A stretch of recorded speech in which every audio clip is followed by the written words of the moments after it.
প্রত্যেকটা আর্টেরই একটা বেসিক বলে বিষয় থাকে, সেটা হোক মেকআপ আর্ট বা মেহেদি আর্ট, যেটাই হোক না কেন আমরা সবসময় আগে বেসিকটা আঁকাই ফেলি। বা দেখা যায় মেকআপের ক্ষেত্রে যেটা হয় যে আগে তারা বেস মেকআপ করে, ওই সময়টাতে অনেকেই বলে এসে যে ভূতের মতো লাগছে দেখতে, ভালো লাগছে না, তখনই আমরা সেই মেকআপটাকে জাজ করা শুরু করে দেই। কিন্তু পরবর্তীতে যখন দেখা যায় ফাইনাল যে লুকটা আসে সেটা কিন্তু অনেক সুন্দর দেখায়, তখন কিন্তু আর ভূতের মতো লাগে না। আবার ঠিক একইভাবেই দেখা যায় মেহেদি আর্টের ক্ষেত্রেও, এই যে যেমন এখন আমি যে কাজটা করছি এটাকে আমি আগে বেসিকগুলো আঁকায় নিতেছি, তারপরে আমি আর কি এটাকে ভরাট করবো, মানে ড্র লাইনগুলো আঁকানো হচ্ছে।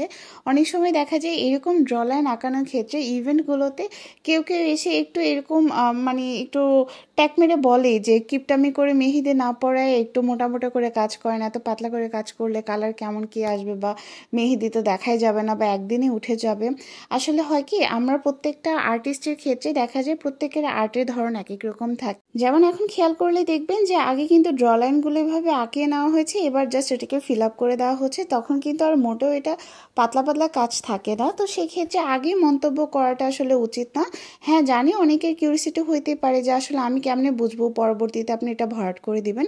সেক্ষেত্রে কিছু কিছু ক্লায়েন্ট আপুর অনেক লক্ষ্মী থাকে, তারা এত সুন্দর করে জিজ্ঞাসা করে যে আপু এটা কি এরকমই থাকবে, কনফিউশন থাকতেই পারে, বাট কোশ্চেন করার ওয়েটাও কিন্তু সুন্দর হইতে হবে।